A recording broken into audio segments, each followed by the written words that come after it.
नमस्कार बंधुरा स्मृतिरेखास क्रिएशने आपनादेर सबाइके स्वागत जानाई। आज आमी फुलकपि आलुर सम्पूर्ण निरामिष एक रेसिपि आपनादेर साथे शेयर करब। तार जोन्नो एखाने देखुन एकटा फुलकपि केटे नियेछि आर नियेछि नतुन छोटो आलू। आलूगुलो गोटाई रेखेछि जेहेतु खुबই छोटो और सबकिछु धुए स्ट्रेनारेर उपरे रेखे दियेछि। कड़ाई गरम करे निये एर मध्य दिये दिচ্ছি सर्षेर तेल। तेल एकटु बेशिई दिलाम, कपि भाजते अनेकटाई तेल लागबे। तेल गरम हो गेछे, एबार एर मध्य आलूगुलो प्रथमे भेजे नेब। आपनारा चाइले कपिगुलो एकटु भापिয়েও निते पारेन बा गरम जलेर मध्य एकटु लवण दिए किछुक्षण भिजिয়েও राखते पारेन। आलूगुलो देखुन नाड़ाचाड़ा करते करते लाल करे भेजे निয়েছি আর ভাজবো না। এবার এগুলোকে আমি একটা পাত্রে তুলে নিলাম। ওই তেলের মধ্যেই কপিগুলো দিয়ে দিচ্ছি। একই রকম ভাবে কপিগুলো নেড়েচেড়ে একটু ভেজে নেব। আমি এখানে লবণ হলুদ কিছুই ব্যবহার করছি না ভাজার জন্য, তবে আপনারা চাইলে কিন্তু লবণ হলুদ দিয়েও ভেজে নিতে পারেন। কপি ভাজা হতে থাক, ততক্ষণে আমি এই রান্নার মশলাগুলো রেডি করে নেব। প্রথমেই গ্যাসে একটা তড়কা প্যান বসিয়েছি, এর মধ্যে আমি দিয়ে দিচ্ছি ধনে। 2 চামচ ধনে দিলাম, 1 চামচ জিরে দিলাম আর দিয়ে দিলাম এলাচ আর দারচিনি।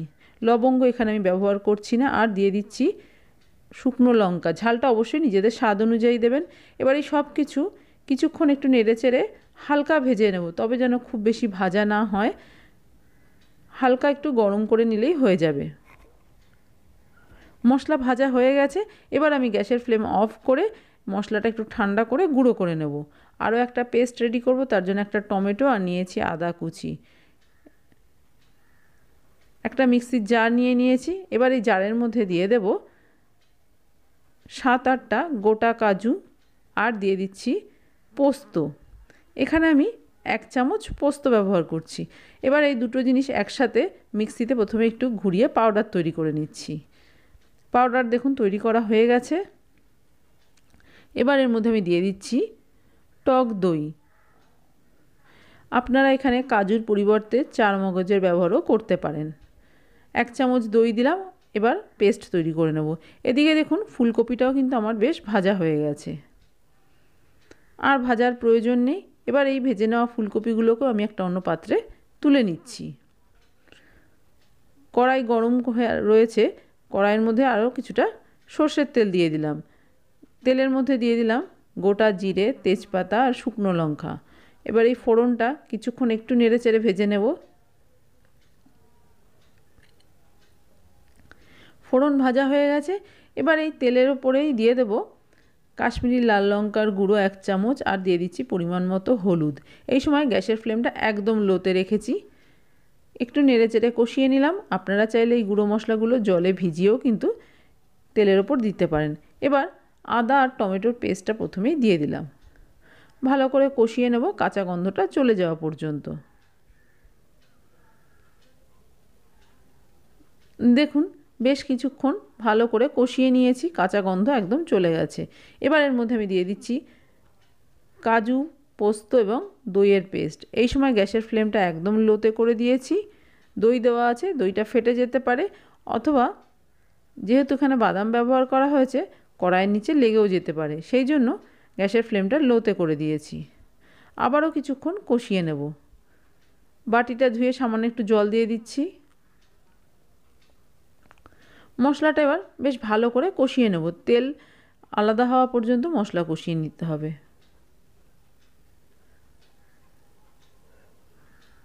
দেখুন বেশ কিছুক্ষণ সময় নিয়ে মশলাটা কিন্তু খুব ভালো করে কষিয়ে নিয়েছি।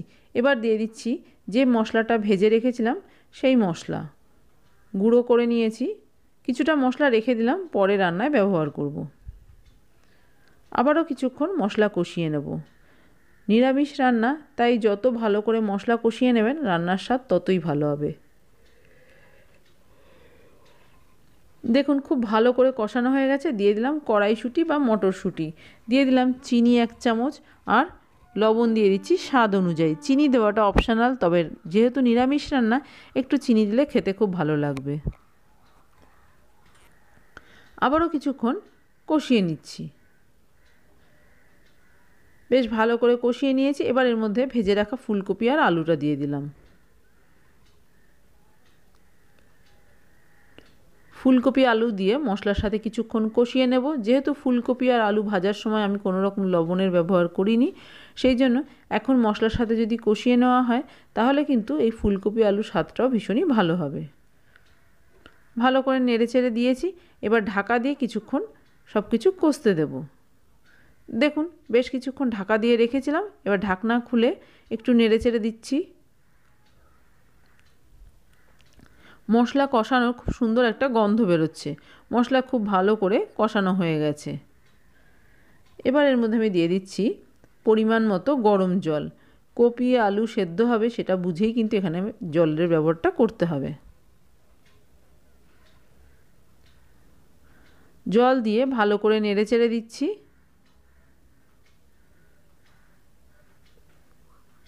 ফুলকপিগুলো যেহেতু একটু বড় করে কেটেছি তাই সেদ্ধ হতে কিন্তু একটু সময় লাগবে, সেই জন্য জলটা একটু বুঝেই দিতে হবে। ভালো করে নেড়েচেড়ে দিলাম, এবার ঢাকা চাপা দিয়ে ফুলকপি আলু সেদ্ধ হওয়া পর্যন্ত রান্না হতে দেব। বেশ কিছুক্ষণ ঢাকা দিয়ে রেখেছিলাম, এবার ঢাকনা খুলে দেখে নিচ্ছি। মাঝে একবার ঢাকনা খুলে আমি নেড়েচেড়ে দিয়েছিলাম। ফুলকপি আলু সেদ্ধ হয়ে গেছে এবং লবণ মিষ্টি সব ঠিকঠাক আছে। সবশেষে বাকি যে ভাজা মশলাটা রেখেছিলাম সেটা দিয়ে দিলাম, আর দিয়ে দিলাম একটু ঘি। নিরামিষ রান্না একটু ঘি দিলে খুব ভালো লাগে। আপনারা চাইলে কিন্তু এখানে গরম মশলার ব্যবহারও করতে পারেন, তবে ওই ভাজা মশলার মধ্যেই যেহেতু গরম মশলা দেওয়া আছে সেই জন্য আমি আলাদা করে আর গরম মশলা এখানে দিচ্ছি না। আপনারা চাইলে হিং দিতে পারেন এই রান্নায়। এবার গ্যাসের ফ্লেম অফ করে কড়াই ঢাকা দিয়ে স্ট্যান্ডিং টাইমে রেখে দেবো কিছুক্ষণ। তৈরি হয়ে গেছে আমার আজকের রেসিপি নিরামিষ ফুলকপি আলুর তরকারি। ভীষণ সহজ রান্না, খেতেও খুব ভালো লাগে। নিরামিষ ফুলকপি আলুর তরকারি আমরা শীতের সময় অনেক করি, কিন্তু এই রান্নার পদ্ধতিটা একদম অন্যরকম, স্বাদটাও কিন্তু অন্যরকম। ভীষণ ভালো লাগে খেতে।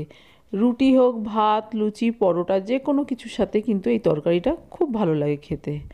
আমার আজকের এই নিরামিষ রেসিপি আপনাদের কেমন লাগলো বাড়িতে করে দেখতে পারেন। ভালো লাগলে একটা লাইক, শেয়ার, কমেন্ট করবেন। আর আপনি যদি আমার চ্যানেলের নতুন বন্ধু হয়ে থাকেন তাহলে আপনার কাছে একটাই অনুরোধ, আমার চ্যানেলটা সাবস্ক্রাইব করে আমার পাশে থাকার।